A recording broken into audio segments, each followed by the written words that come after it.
Ay, hello uli, Angie and Sheena. Hello po, Mama Angie. Sana ay naipagpatuloy niyo ang paggawa ng melody, ha? Opo. Medyo kukumustahin ko muna kayo. Kumusta na ba ang paggawa ninyo niya?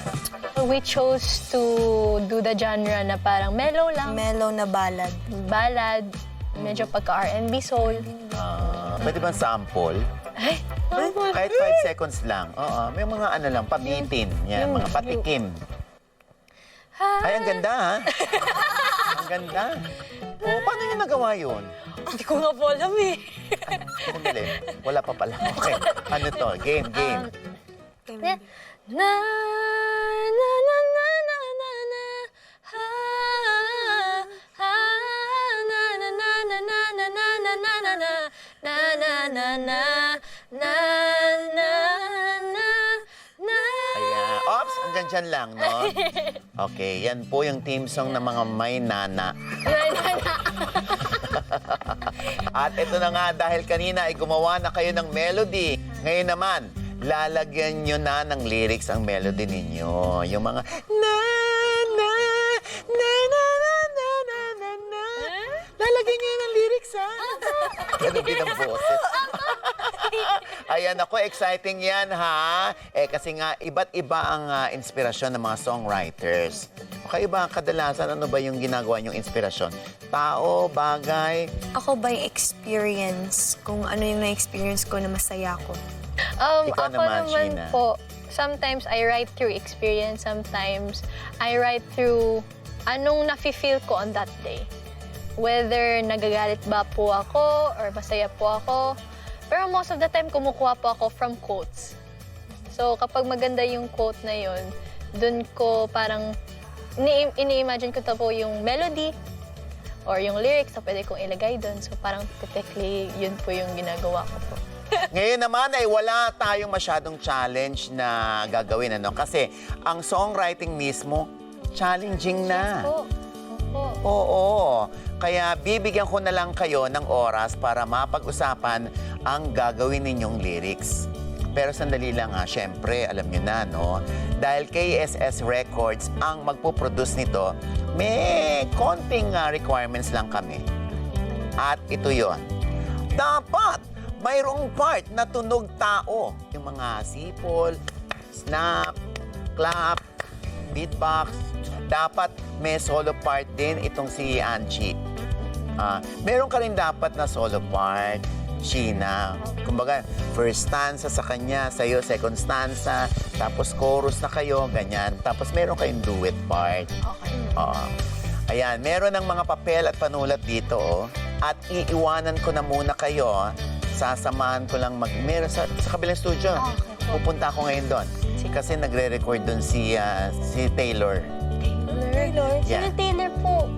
Sinong Taylor po? Taylorman. Ako, Taylorman. Taylorman. Okay po. Oh, sige, babu. po. Tatapos. Okay po. Pero, ano te? Ano yung, notebook? Ano yung usually na ginagamit mo kapag Magsulat? nagsusulat ka? Libro? Kahit ano, notebook? Bond paper? Bisan ano, kahit ano. May notebook ako, tapos may sinusulat ako sa bond paper ko. Nililipat ko siya lahat sa note ko. Kung magsusulat ako. Sa notes mo sa phone? Oo, mas maano ko, writing. Writing ka. By hand. Sa pipili natin. Ikaw, saan ka ba nagsusulat ba pag nagsusulat ka ng kanta? Ako naman, most of the time, ako sa phone. Sa phone ka? Pero kapag nasa mood ako magsulat, nagsusulat na lang ako. So actually, while we're making the melody, we're actually thinking of what is the theme of the song. Anong gusto mong sabihin sa tao na? Only if I. Kung ihambing natin sa friendship. Friend na who you thought, parang classmates na naging friends mo, pero wala ka ng contact ngayon, parang ganun. Tapos naalala mo lang yung mga memories na yun. Na parang, ay, naalala ko na sobrang saya ako nung kasama ko sila. Parang nag-put out ako ng idea na gusto kong gumawa ng kanta about friendship na you had from the past. Or mga special moments with you with someone na tinetreasure mo kaso hindi mo na pwedeng balikan. Kaya kung sakasakaling pwede kong balikan yun, yung Only If I, yung title nun. Okay. Ikaw, te. Yun yung sa akin. Ano yung Connected gusto? pa rin doon kasi words left unsaid. Kung sa una pa lang nasabi ko na I'll always be here for you. So yung theme nga namin is having that genuine friends, that genuine, you can call na your sister, you can call like your family. First verse. Ano yung verse na gusto mo? Words left unsaid. Kailangan ko kasi marinig kung ano yung pagkanta mo, paulit-ulit siya na parang magsa-stuck sa ears mo. So ganun akong tipong writer din na parang inuuna ko din yung yung parang may hook na sa kanta.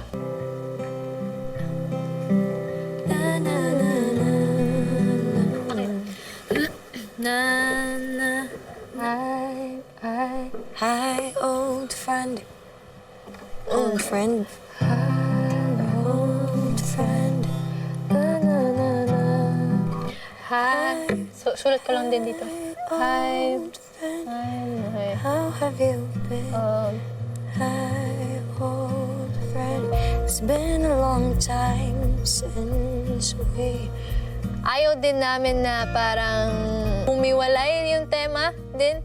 Kasi yung nararamdaman namin sa melody basically is just heartfelt. Na gusto namin gumawa ng isang kanta na pwedeng mahambing sa amin at pwedeng maihambing sa iba pang tao. Parang, hi old friend, it's been a while since we've met. Pero may met, never thought na. Sige, Since we met. Nung gumawa na kami ni Ate Angie, she gave her output kung anong gusto niyang lyrics, anong gusto niyang pwedeng ilagay na lyrics behind it. So, nag-put out din ako ng idea ko doon. Meron ka bang ganun, te? Na may friends kang na parang wala ka ng contact, tapos naalala mo, ay, nagawa ko to with this person. Di kinokontak ko pa rin sila eh. Lahat ng friends mo Pag kinokontak namimiss ko mo. sila. We don't get detached with the people who are genuine to you.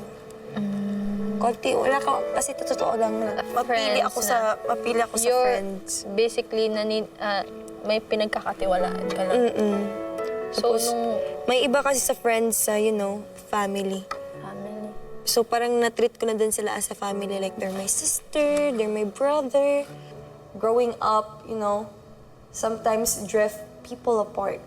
We're living different lives. We have different responsibilities already.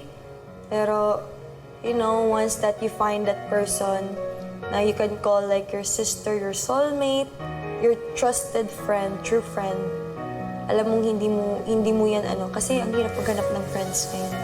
And I want to keep that people with me. Never We're far thought. apart. Never thought. Parang gusto kong i-rhyme siya sa friend. May friend tayo dito. So, rhyme ko sa friend, send, friend. Oh, friend, it's been a while since we've met. Words that are left unsaid. Yun yung sabi mo, words that are left unsaid. Yung proseso namin sa lyrics naman, sabihin niya sa akin, ate, ito, does it look good ba? Does it sound right? Ganyan. Tapos, nagbigayan lang kami. I miss you so. I miss you so. I'm missing It's been a while since we've met. Words that are left unsaid. I'm missing you.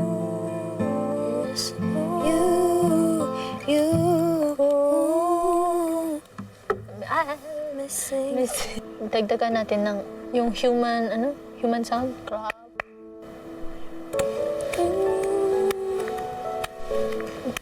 Pero ginagawa natin yun sa Pwede naman. Pwede clap dito. Kasi for me, clap, parang pwede mong ma-minimize, pwede mong lakasan. Parang bagay naman siya sa song na pinili namin at bagay siya sa lyrics. Missing you.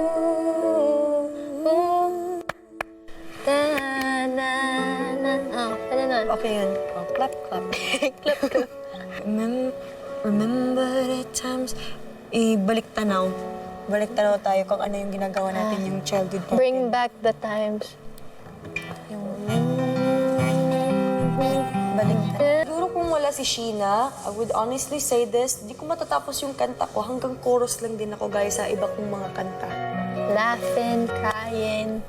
Bring back the time when we were laughing and crying. We're laughing na paiyak na tayo ng Till we cry. till we cry. And we were Laughing laughing till we cry. To be honest, yung pinakamatagal ko umabot ng 2 buwan. Ay, hindi. Yung bago ko ngayon, ilan buwan na yun, mag 6 months na. Hindi ko pa rin tapos. Sino yung mag-verse 1, sino yung mag-verse 2, saan na yung duet, saan tayo mag... Kaya ko ano yung genre to, ito yung gusto mo Para siyang R&B soul. So, ikaw na lang, first verse. Na naman first verse? Ikaw yung kakanta na first verse. Sure ka? Oo. Sige. Parang para... Mag-duet kita sa pre-chorus. Para sa... Kasi ikaw muna sa first verse. Tapos, clap. Second verse ako. Second verse ako. Tapos, half tayo sa pre-chorus. Para sa chorus, yung blending. Ikaw ang sa kaduha para na ay... Oo. Gusto ko kasi yung mo. Yung ginawa mo kasi nung kanina. Yung ka. Gusto ko yung bitaw mo kasi dun Ikaw na lang Sure dun. ka. Sige na. Kahiya Ikaw na. man, nahiya man ko. Bagay sa'yo Yung ganun? Or pwede mag-second voice na lang ko dira. Sige. Second voice. Second voice. Blending. Blending. Tapos after nun, yun na. Okay na. Tayo natin. 1, 2, 3, go. Hi, old friend. It's been a while since we met. Words that are left unsaid. I'm missing you. Galing. Alam mo, sobrang ang galing-galing yung mag-lip sync. Ay, thank you po. Sync na sync talaga. Sync. Oh, nako ha. Mukhang tapos na kayo? Ay, opo. Oo, tapos na sinabi. Diyos ko, tinan niyo naman pag talagang ngaragan. Talagang... Under pressure. Umaandar din yung utak mo no? At ang puso ninyo, no? Excited na ako dyan sa single niyo, Wa Hechos. Tungkol saan yung inyong sinulat na lyrics? Ay, It's all about friendship and alam mo yung mga times na, when we grow up, sometimes our friends nung mga elementary days, high school days, college days, they sometimes drift away because we're growing. Sometimes growing up, it's Yun part ang hugot of... nyo. Opo. Swerte na kayo kasi sa ngayon, sa digital age ngayon, di ba? Bongga na yung communication nyo. Nung araw kami wala. Slampok lang kami. Slampok. Tsaka landline. Ayan, syempre, bigyan nyo naman kami ng medyo konting idea kung ano ang dapat na i-expect namin sa kanta ninyo. Baby, maaalala niyo yung mga tao, mga kaibigan niyo from the past na hindi niyo na masyadong nami-meet, hindi niyo na masyadong na-contact, and maybe because of this song, it will bring back the memories that you have with those people. Relate na relate ako dyan, ha? Meron Siyempre, po ba lahat kayo? makaka-relate. 1, 2, 3, 4, we're ready for more.